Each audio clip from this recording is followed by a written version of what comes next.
Hello, my wonderful viewers, and welcome to another episode of Betty Adams Overanalyzes. Today, we will be taking the full season look at Netflix Lost in Space. And I'm kind of torn over this season. This was, in theory, a strong season, and I'd say 90% of it was really solid.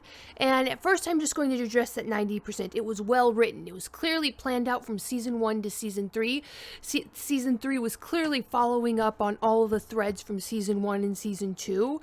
They were coming in to make this the perfect season to wrap up the perfect Lost in Space series. In fact, the only thing that you could say about this series is that because it's geared at children, it did stretch suspension of disbelief a little bit. There were moments when they did something for a rule of cool that would be really, really exciting for a 10-year-old to 12-year-old child watching this show, and the show just freely said, okay, forget it. We are a Lost in Space series. We are a Western serial. We are going to be campy and cheesy, and we are going to put a thin veneer of science on it, and by Gorm and by golly, that's what we are. And they embraced it, and they ran with it, and a true fan of science or a true fan of cinema could pick those scenes apart, but the show embraced them. It had fun with them. There were, of course, some scientific inaccuracies, but not many, and there were the occasional plot holes, but not that many. This was setting up to be an excellent show, but they flubbed the landing. And it's really, really weird. I can't say they flubbed the landing hard. It's still a satisfying conclusion to the show, except for two characters. Two characters get dramatically shorted, and I think it's the two of them that get shorted together because I think there were supposed to be 10 episodes. I think that something happened, be it from complications of the thing that happened when the year this was supposed to air, or everything. There was something went wrong with the writing, or something went wrong with the filming. And I'll get into details later. But overall, I really, really like this show. It's still worth the watch. It's going to hurt when you get to the part in season 3 where the show just drops the ball. But you can get over that. You can get past that. It finishes strong. Okay. So, season 3. Now, there are going to be all sorts of spoilers. As a surprise to no one, Scarecrow comes back. And as a surprise to very few of us, SAR comes back. So, the two big alien robots that the show spent a lot of money developing the CGI models for come back for round 2. And the SAR completely fulfills his purpose. The SAR story arc, the second alien robot story arc, you get actually a compelling villain. I mean, you look at him and he's one of those villains who had probably a noble goal to begin with. He was a freedom fighter, and he went way too far, of course, like a villain does. But you can tell that there's something wrong with SAR throughout the series. He's not just an evil robot trying to kill people.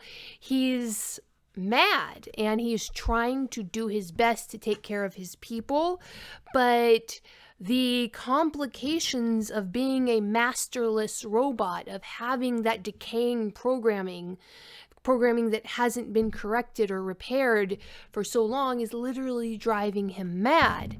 And although we don't technically know exactly what happened to him, the show kind of leaves it open-ended because he could have had a good end, he could have had a really bad end, but we don't know. We don't know how the process works, but he comes in as a mysterious threat, and he has character development. We get all those hints in season 2 that he was after something more than the engine. We find out what that is in season 3, and SAR and Will, their relationship, it's Shakespearean, like literally Shakespearean. Now, I say Shakespearean. There's a scene, SAR's holding a skull and giving a soliloquy, and Will is standing there in horrified amazement as it's a scene straight out of Hamlet. And like I said, Sar had a perfect story arc and a satisfying conclusion, and really so did Robot.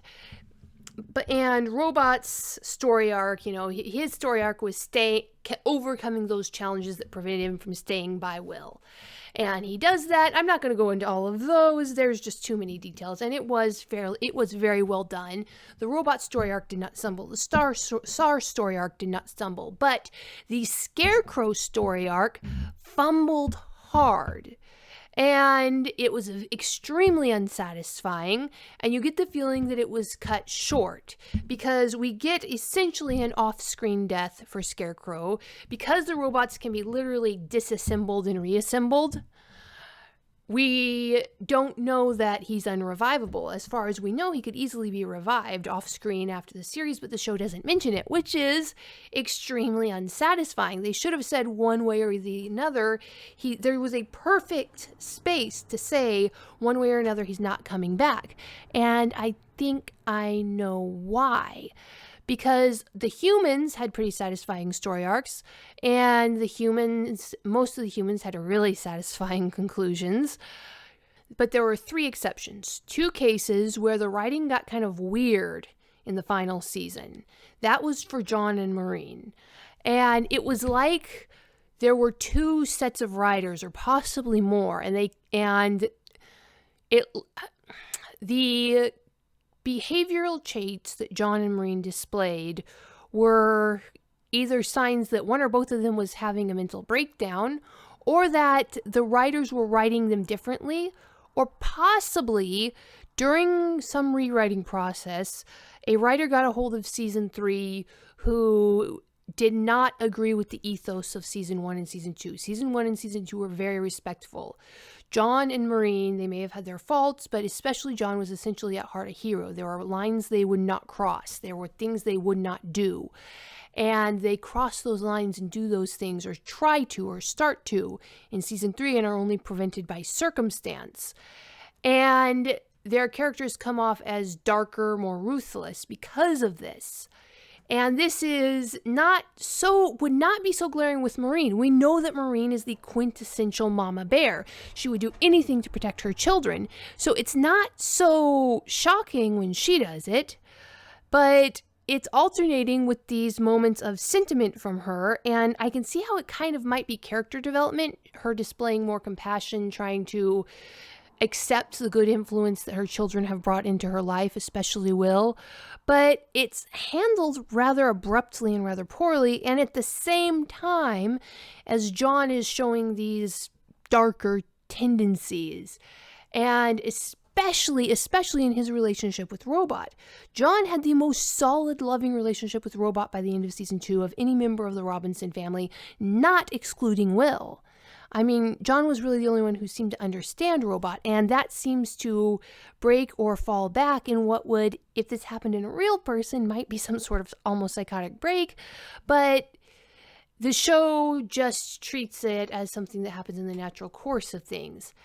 And I really do get the feeling that a writer got a hold of the scripts who objected to the heroic, to the chivalric nature of John Robinson in season 1 and 2, and was trying to write a more modern, darker, grittier character, even though that would ruin it. But I think that another writer might have course corrected. That's the only way I can explain the kind of back and forth yo-yo morals of season 3. Overall, it got all worked out, but this did look like 2 writers were playing tug-of-war with ultimately how they would depict the heroic nature of the main characters. Now, this did not seem to affect Will at all. Will was perfectly in character, showing exactly the sort of development that we would from a boy who sprouts up from a child to a young man.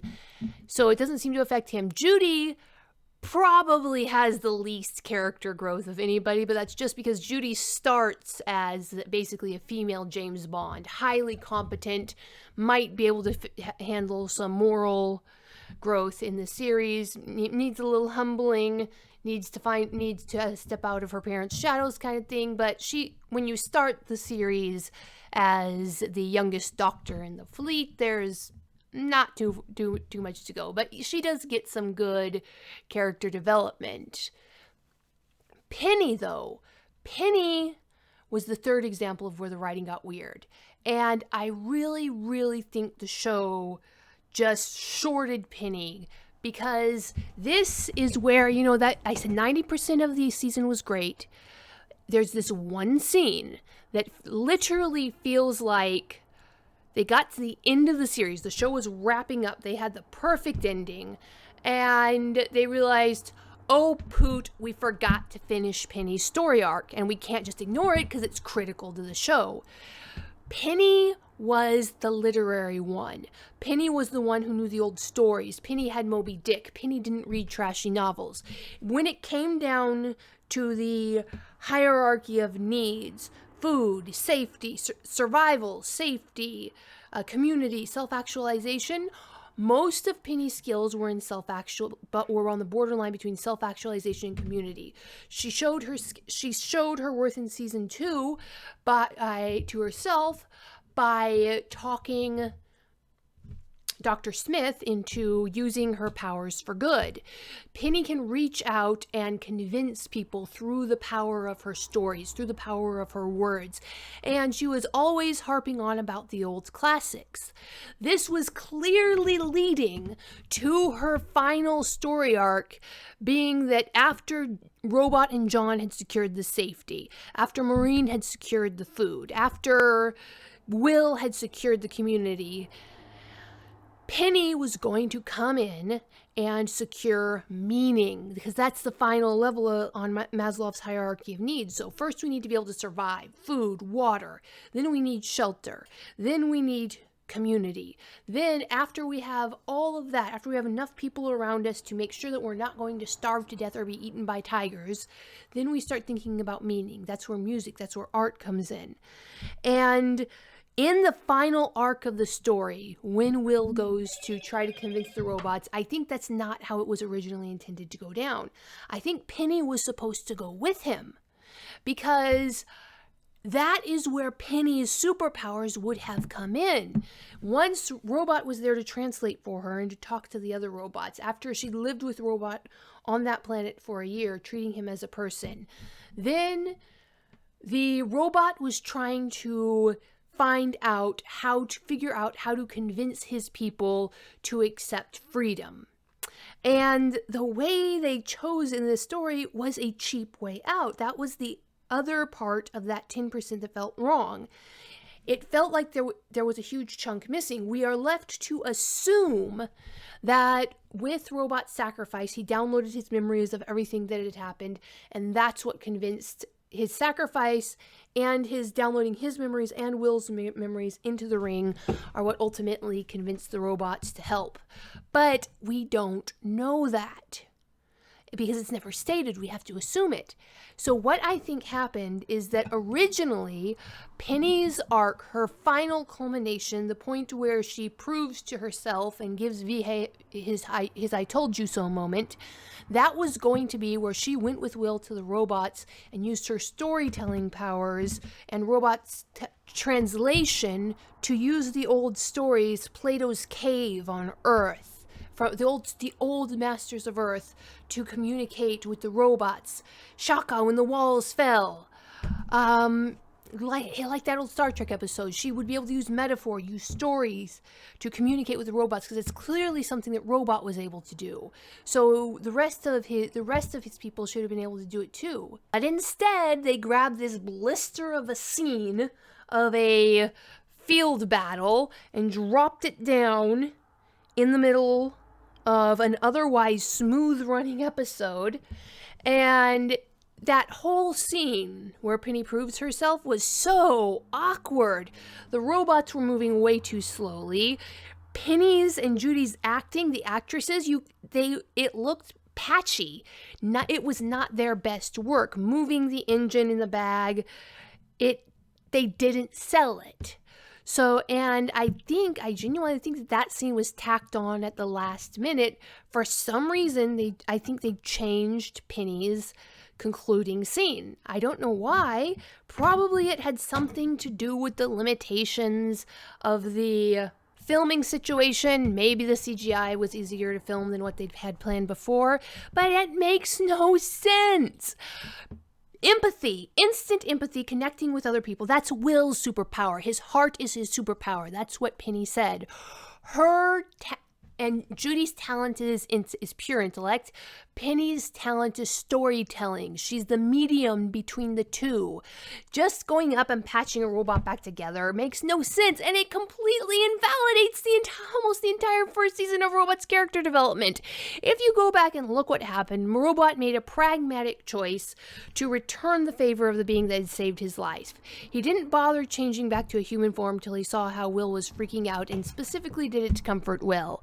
There is no reason for the Sally robot to have done that. It makes no sense. It's something completely out of the blue. It's a cheap writing tactic that it literally dragged me out of the story. And even as the story got better, I was dragging along thinking, that was so stupid. And it's such a blister of bad writing, contrived plot conveniences, the like of which I haven't seen in this show from season 1 to the finish, and it was entirely unnecessary. So I think Penny's moment was meant to be entirely different. I mean, you could literally cut that entire scene out and just play a song for the robots. Even having a robot civil war would not be unheard of, because of course Robot and Scarecrow have been communicating back and forth with the other robots for 2 years now. It makes sense that there would be groups of them that were willing to defect. But not like that, not in such a cheesy, ham-fisted way. And you could have done a much shorter scene, which would have shortened the runtime of that entire episode. You could have done a much tighter scene. And there are a dozen different ways to have made a far less painfully cheesy scene. So that's why I think there was a much more erudite, sophisticated scene planned where Penny was actually going to use her actual talents and character traits that separate her from Will rather than just cribbing off of Will's notes. It really frustrates me because that was really just a fluke. It wasn't really anything that Penny did. She just took advantage of a quirk in the robot's programming. And it does not actually meet up with the expectations that he had set for her. So again, I think there was something else. I think Penny was going to actually use her powerful brain and her ability to, with storytelling, to connect to the robots, but something went wrong in the filming. Maybe they didn't have time to film it. Maybe the actress had commitments. I don't know. But I was really, really disappointed by that blister of the battle scene. And it could have gone down so much better, so many different ways. And it really, really spoiled season 3 for me. But on the other hand, it was so bad that my brain just kind of hasn't accepted it. Because if you take that scene for granted, if you take that scene seriously, it does completely ruin season 1. And I really didn't want to talk this much about that scene. There's a lot of great things. Dawn West's character growth is amazing. And I was actually happy that they didn't settle him down and give him a romance. He has female friends. He's a recognized part of the Robinson family now. The door's not closed to him having a relationship with Judy because, age differences don't mean much on a colony world, especially when the female in the question has so much life experience and maturity. Will and Robot's end to the series was a fantastic moment of character growth for the entire family. I mean, Will and Robot's conclusion, it was perfect. Will went from being this cosseted child held back by his mother's overprotectiveness to her just smiling and saying, yeah, you and Robot go off and have fun. John and Maureen got a satisfying ending. They handled the integration of Grant Kelly with finesse. And overall, it was a really, really great season. It was clearly planned out from season 1. It was a great show, and I really recommend it to anyone. And if somebody could find a way to edit out that blister of a combat scene, I would be extremely grateful. And I'd wished Scarecrow had gotten at least what his ending was acknowledged, if not a much better ending. I was really hoping that we'd see Ben Adler again, and the fact that he might be alive out there somewhere still hasn't been completely disproven after what happened with Will and Robot. But the scene with Adler's family was perfect. Yeah, there's one other major gripe I had. There is no way, after mysteriously losing all connection with Earth, an essentially a 4-year-old colony was going to be thriving that much. There's no way they had established that much infrastructure, even with the 20-year advancement in technology. Yeah, you could wave it away, but that colony, every indication said that Alpha Centauri should have been suffering, and they really missed a chance to heighten the tension, to bring real world consequences in, to have Maureen have to stop and look at what the consequences of her actions were for all the people in Alpha Centauri.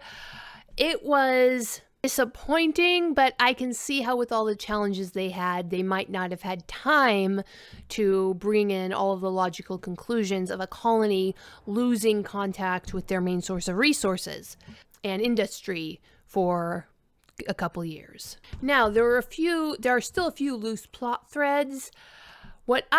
So going forward, they said they had a 3-season story arc planned out, and this is the end of the live action, and quite frankly, Will is growing like a beanpole, or his actor is, and it might get awkward after a while. But anyway, I would really be interested in an animated series, specifically an animated series from the robot's perspective. But be that as it may, no matter what we get, this was an excellent series. The ultimate conclusion was satisfactory, even if I think that Penny got a raw deal in the end, and the writing got a little schizophrenic in the middle of the 3rd season. And even if there are a bunch of dangling loose plot threads and a bunch of questions, for instance, we still don't know why Scarecrow crashed on Earth. If he was a robot scout who was coming in slowly and carefully, there's no way he would have crashed. Especially if it was to a known location. So, what happened to Scarecrow's ship? But I ramble. I'm wrapping up the video. Hit that like and subscribe button. If you've already subscribed, check to make sure you're still subscribed. Check out below the video if you get a copy of my book, Humans Are Weird. We took a vote, and Humans Are Weird. I have the data available on Amazon, or order an author-signed copy from me by following the instructions on my website. And peace out, my wonderful viewers. Humans Are Weird. We took a vote, and Humans Are Weird. I have the data. 2 books in a series of human absurdity. Go check out these short story collections. What will our little green friends think of us when we finally do make it to space? Find out the answer in 2 books of human absurdity. Humans Are Weird, We Took a Vote, and Humans Are Weird, I Have the Data. Available on Amazon, Barnes & Noble, Kobo, and Google Play.